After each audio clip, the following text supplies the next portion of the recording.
आज हम देखने वाले हैं अनंत लंबाई के चालक तार के लिए चुंबकीय क्षेत्र की तीव्रता। अनंत लंबाई के चालक तार के लिए हम लोगों को एक अनंत लंबाई का चालक तार लेना पड़ेगा।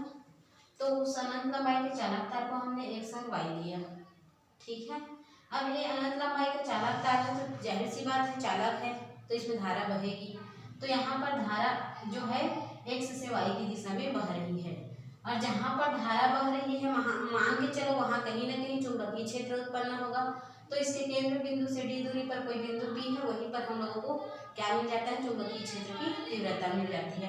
तो यहाँ से आप लोगों को क्या क्लियर हो रहा है कि जो बायो सेवर्ट ने कहा था वही नियम दिख रहा है कि नहीं दिख रहा है कि कोई चालक तार है उसमें एक धारा प्रवाहित करेंगे तो उसकी दूरी जो है उसके दूरी के वर्ग के व्युत्क्रमानुपाती, उस पर बढ़ने वाली एंगल जो होती है उसके जिया के अनुक्रमानुपाती, उसमें बहने वाली धारा आई के अनुक्रमानुपाती, और इन सभी को मिलाने के लिए जो फार्मूला होता है उसको किसने दिया, बायो सेवर्ट ने दिया।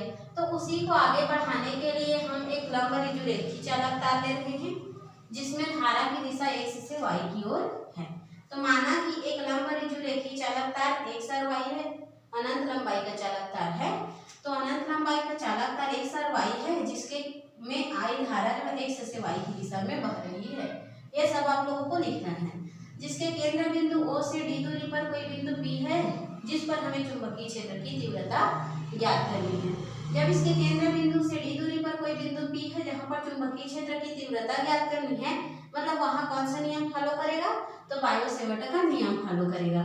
तो केंद्र बिंदु O से d दूरी पर कोई बिंदु P है जिस पर चुंबकीय क्षेत्र की तीव्रता ज्ञात करनी है, तब हमें क्या मिलेगा, बायो सेवर्ट का नियम मिलेगा। तब किसके नियम से, बायो सेवर्ट के नियम से। तो बायो सेवर्ट का नियम क्या कहता है, तो बायो सेवर्ट का नियम कहता है dV बराबर I dl साइन थीटा, यहाँ पर कांस्टेंट होता है और बटा r स्क्वायर। अब ये जो कांस्टेंट राशि है वो मान के चलो क्या है, μ0/4 पाई है, तो हो जाएगा μ0/4 पाई। चुंबक के लिए यही कांस्टेंट का उपयोग करते हैं, I dl साइन थीटा और बटा करके आ जाएगा r स्क्वायर, ठीक है। इसको हम लोगों ने माना फर्स्ट इक्वेशन। यहाँ तक क्लियर। आगे देखते हैं। तो यहाँ पर तो ये पता चल गया, लेकिन हम क्या करेंगे और इसको आगे बढ़ाएंगे। तो उसको आगे बढ़ाने के लिए इस केंद्र बिंदु O से x दूरी पर एक अल्पांश लेंगे a और b। क्या लेंगे, अल्पांश a और b, जिसकी बीच की दूरी क्या होगी, dl होगी। तो फिर लिखोगे माना कि बिंदु O से कितना दूरी पर, x दूरी पर कोई बिंदु क्या है, तो कोई अल्पांश ए बी लिए, एक अल्पांश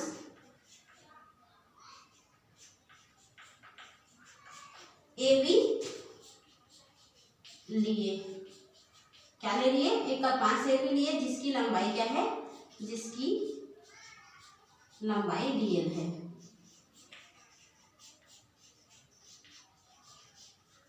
ठीक, इतना तो क्लियर हो गया। तो अब ये जो है dl लंबाई की वजह से है तो ये बिंदु P पर ये भी चुंबकीय क्षेत्र की तीव्रता ज्ञात करेगा। तो यहाँ कोई ना कोई एंगल बनेगी, मान के चलो अल्फा 1 बन गई, ठीक है। और उसी प्रकार B की वजह से भी बिंदु P पर चुंबकीय क्षेत्र की तीव्रता बनेगी। तो यहाँ पर ये हो गया, उससे बहुत छोटा है तो d अल्फा अल्पांश है ना, तो अल्पांश में क्या लगता है, d लगता है, छोटा सा भाग है इसीलिए। अब उसके बाद इतना कर देंगे तो इसको लिखिए ए बी के लिए जिसकी क्या है, अल्पांश dl लिए, तो बिंदु P पर बनने वाली एंगल अल्फा 1 और d अल्फा होगी। ऐसा हम लोगों को लिखना है। तब अब माना, फिर से मानेंगे, क्यों मानेंगे, क्योंकि हम लोगों को अल्पांश की दूरी चाहिए। तो माना कि इस अल्पांश ए बी पर कोई लंब C है, क्या करेंगे, माना कि ए बी जो अल्पांश लिया है उस पर कोई लंब C है, ए बी अल्पांश पर लंब क्या लिए हैं हम लोग, AC डाल दिए। क्या लंब डाल दिए, AC डाल दिए। अब जैसे ही इसमें लंब डाले तो यहाँ पर एक पृष्ठ मिला हम लोगों को जो कि क्या है, समकोण त्रिभुज है। क्या मिल गया, समकोण त्रिभुज ABC मिल गया। तब हम लोग लिखेंगे, तब समकोण त्रिभुज किसमें, तो एक 90 डिग्री यहाँ बन रहा है, जहाँ 90 डिग्री बनता है वहाँ मध्य लेते हैं, तो ए सी बी में। अब समकोण त्रिभुज हम लोग साइन थीटा कॉस थीटा का वैल्यू निकालते हैं, तो यहाँ पर हम लोग निकालेंगे साइन थीटा का वैल्यू। साइन थीटा बराबर क्या होता है, तो होता है लंब बटा कर्ण। क्या होता है, लंब बटा कर्ण। अब यहाँ से हम लोग लंब का मान रखे, तो लंब क्या है देखो, ये हम लोगों का हो गया लंब AC, और कर्ण क्या हो गया इसी प्रकार से A और B, तो यहाँ आ गया AB।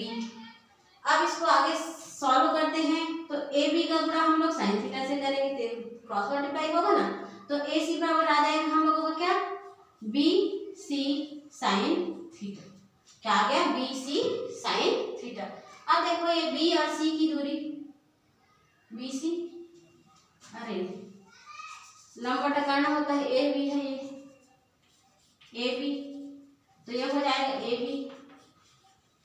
अब यहाँ AC का मान क्या आ जाएगा, तो AC बराबर AB का मान क्या है, DL लंबाई है, तो यहाँ DL लंबाई हो गया, और साइन थीटा तो साइन थीटा। इसको मान लिए हम लोगों ने सेकंड इक्वेशन। यहाँ तक कोई डाउट नहीं है ना। अब सेकंड इक्वेशन से AC का मान हम लोगों को देखो यहाँ पर क्या मिला हुआ है, तो यहाँ पर मिला है DL sine theta. First equation में क्या है हम लोगों का, तो DL साइन थीटा है, तो DL साइन थीटा की जगह हम क्या रख सकते हैं, AC रख सकते हैं, ठीक है ना। जरूरत जैसा रहेगा वैसे रखते जाएंगे। तब समीकरण 1 से देखेंगे पुनः, तो क्या हो जाएगा समीकरण 1 से, dP बराबर मिल जाएगा हम लोगों को गाउस के वाटर के नियम से, μ0/4 पाई I बटा R स्क्वायर, तो रहेगा ही रहेगा, उसको कुछ नहीं करना है। लेकिन हम लोगों का AC का मान मिला है DL साइन थीटा, तो DL साइन थीटा की जगह AC रख देंगे। क्या रख देंगे, AC। यहाँ तक भी कोई डाउट नहीं होगा। ये हम लोगों का इक्वेशन नंबर 3 हो गया, क्लियर। आगे देखते हैं अब इसको, तो ये जो AC है वो कहीं ना कहीं एंगल बना रही है, A और C कहाँ एंगल बना रही है, D अल्फा पर एंगल बना रही है। तो हम जानते हैं कि कभी भी चाप का फार्मूला पढ़े हैं, क्या कोण बराबर क्या होता है, जहाँ यहाँ पर AC है और ये AC कहाँ पर एंगल बना रही है, यहाँ पर, तो वो कोण बना रही है, तो कोण बराबर होता है चाप बटा त्रिज्या। क्या होता है, चाप बटा त्रिज्या। अब यहाँ पर देखो कोण क्या मिला हम लोगों को, यहाँ D अल्फा, तो रख दिए D अल्फा। चाप क्या है, यहाँ से यहाँ तो AC है ना, तो AC हो गया। और त्रिज्या क्या है इसकी, यहाँ से यहाँ तक की दूरी क्या है, R है। क्या है, R है, तो चाप बटा त्रिज्या R हो गया। अब क्या किए, इसका गुणा इससे कर दिए, AC का मान आ गया कितना, AC बराबर आ गया R इंटू D अल्फा। यहाँ तक कोई डाउट नहीं। तो ये जो है हम लोगों को फोर्थ इक्वेशन हो गया, ठीक है। अब क्या करेंगे, AC का मान यहाँ देखो समीकरण 3 को, तो dP बराबर μ0/4 पाई I बटा R स्क्वायर है इंटू AC है। अब इसी AC की जगह में इस AC का वैल्यू जो R इंटू D अल्फा मिला है उसको रख देंगे, क्लियर है यहाँ। तो समीकरण किससे, तो समीकरण 3 से, समीकरण 3 से क्या मिल जाएगा, dP बराबर मिल जाएगा हम लोगों को μ0/4 पाई, तो एज इट इज रखेंगे, I बटा R स्क्वायर को भी एज इट इज रख देना है। तो चेंज कौन आएगा, AC, और AC का मान क्या मिला है हम लोगों को, R इंटू D अल्फा, उसको क्या रख देंगे, R इंटू D अल्फा रख देंगे। एक R से एक R कैंसिल हो गया। यहाँ तक क्लियर। आगे देखते हैं इसका, तो आगे इसका देखेंगे, तो यहाँ से देखो dP बराबर μ0/4 पाई, एक R से एक R कट गया है, तो dP बराबर क्या मिल जाएगा हम लोगों को, तो मिल जाएगा μ0/4 पाई, ठीक है। और I बटा R क्योंकि एक R कैंसिल हो गया है, इंटू हो जाएगा D अल्फा, इंटू क्या हो जाएगा D अल्फा। इसको दे देना फिफ्थ इक्वेशन, क्या दे देंगे इसको, फिफ्थ इक्वेशन, ठीक है। अब क्या करेंगे, तो अब आगे बढ़ाएंगे, क्या हो सकता है D अल्फा जो निकालेंगे उसका वैल्यू आगे, तो इसको हम क्या करेंगे, तो इसके लिए पुनः देखेंगे। अब इतना पृष्ठ तो निकल चुका, लेकिन क्या हम लोगों के पास संपूर्ण पृष्ठ निकला हुआ है, नहीं। तो हम लोग इसका संपूर्ण पृष्ठ निकालने के लिए क्या करेंगे, त्रिभुज को लेंगे BOP में, तब समकोण त्रिभुज BOP में, समकोण त्रिभुज BOP में देखेंगे तो cos थीटा लेते हैं, मान के चलो cos अल्फा, क्योंकि यहाँ पर क्या मिल रहा है, एंगल अल्फा, तो cos अल्फा बराबर हम लोगों को मिल जाएगा क्या, तो cos थीटा बराबर होता है आधार बटा कर्ण। क्या होता है? cos थीटा बराबर आधार बटा कर्ण। अब इसका आधार क्या है? d है, वो p है, और कर्ण क्या है? आधार बटा कर्ण, तो ये क्या है? इतना है, ठीक है ना। तो ये हो गया r, यहाँ से यहाँ तक का। तो इसको इस प्रकार से हम लोग निकाल देंगे बी और पी के लिए। तो ये हो जाएगा, वो मिल जाएगा हम लोगों को बी पी, बी पी। अब cos अल्फा तो रखेंगे ही रखेंगे। अब ओ पी, ओ से पी के बीच की दूरी देखो डी है। अब यहाँ से देखो बी से पी की दूरी, ये जितनी दूरी है उतनी ही दूरी इसकी भी होगी, कर्ण है तो बटा आर। तो ये आ जाएगा हम लोगों का डी बराबर क्या आ जाता है? तो आर कॉस अल्फा, क्या आ जाता है? R cos alpha.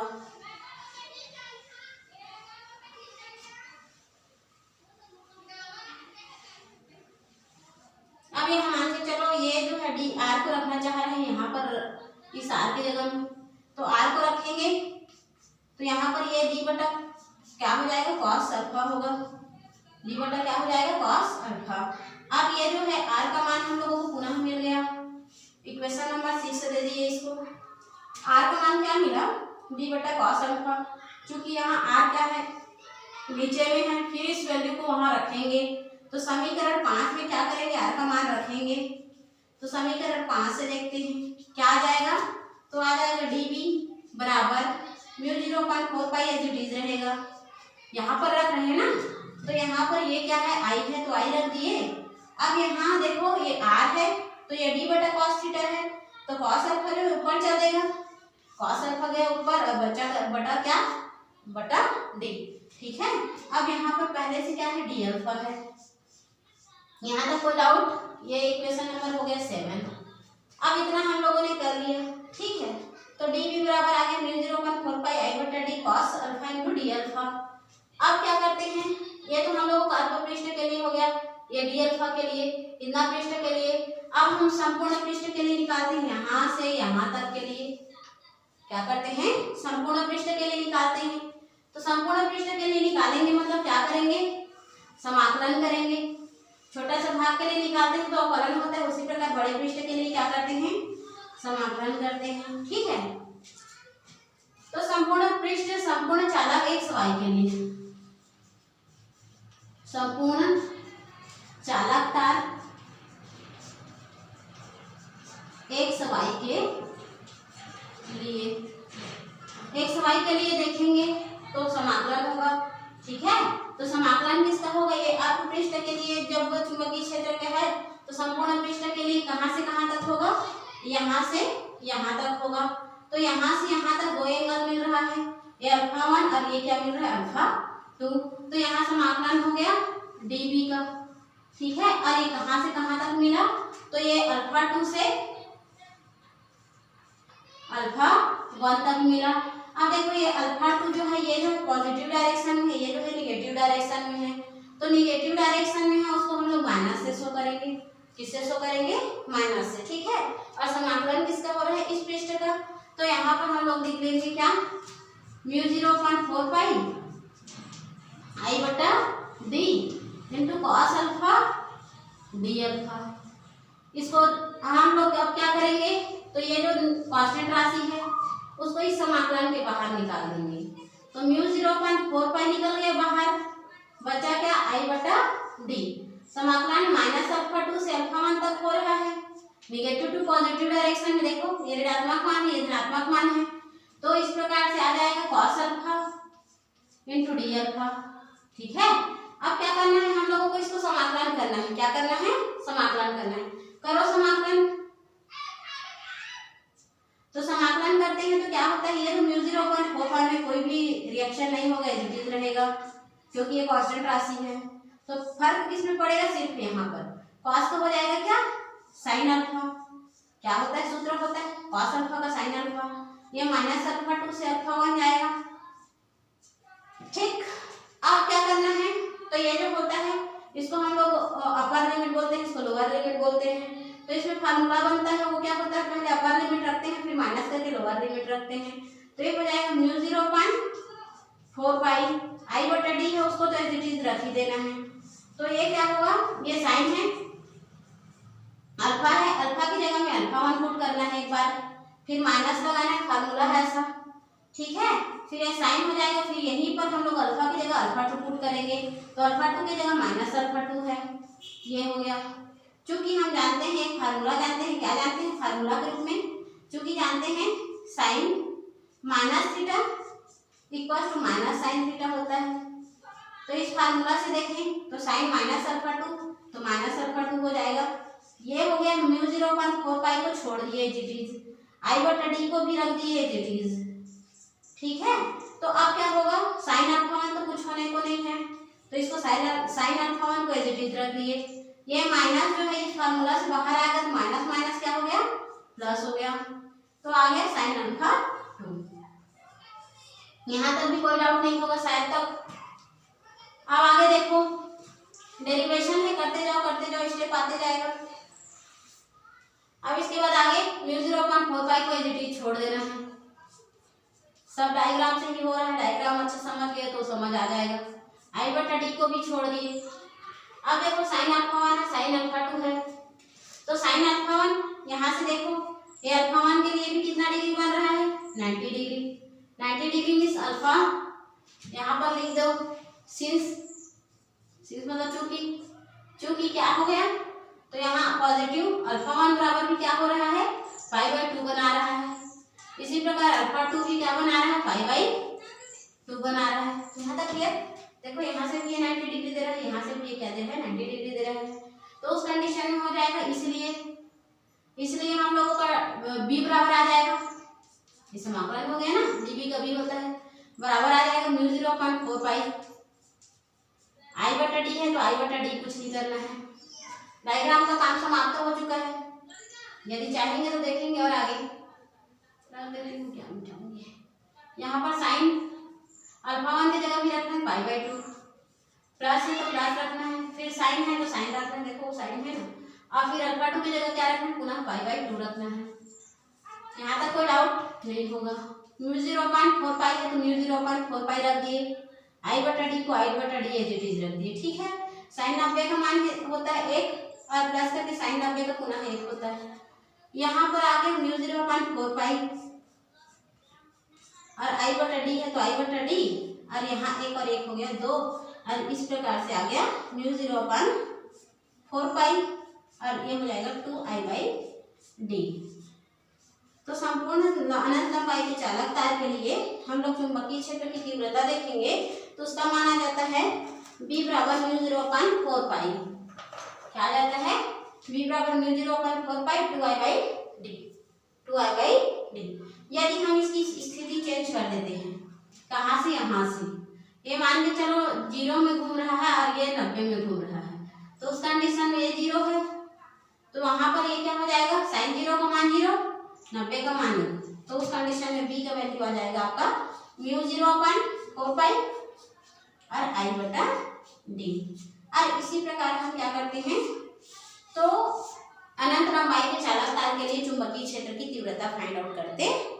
और यही आप लोगों का क्या था, फार्मूला था, डेरिवेशन था, जो हमेशा पूछा जाता है। आप लोगों का ये जो टॉपिक है वो आईएमपी टॉपिक है, इसको छोड़ नहीं सकते हो। ये हो गया, और ये अक्षर केंद्र पर जो भी निकलता है ये सब क्या होते हैं, आईएमपी टॉपिक होते हैं। तो इसको अच्छे से आप लोग देखोगे वीडियो को, और साथ ही साथ इसको अच्छे से समझने की कोशिश करोगे। यदि एक बार में क्लियर नहीं होता है तो 2 बार क्लियर करना, ठीक है। अब हम इसके जो स्थिति है, पोजीशन मतलब वो एंगल देता है, तो इसको हम कैसे भी रोटेट करा सकते हैं, 0 में, 45 में, 30 में, 50 में, तो उस हिसाब से हम लोग आगे की स्थिति फाइंड कर सकते हैं। लेकिन हम लोगों को ओरिजिनल जो फार्मूला निकालना था हम लोगों ने निकाल दिया। इस प्रकार ये टॉपिक क्या होते हैं, कंप्लीट होते हैं, ठीक है।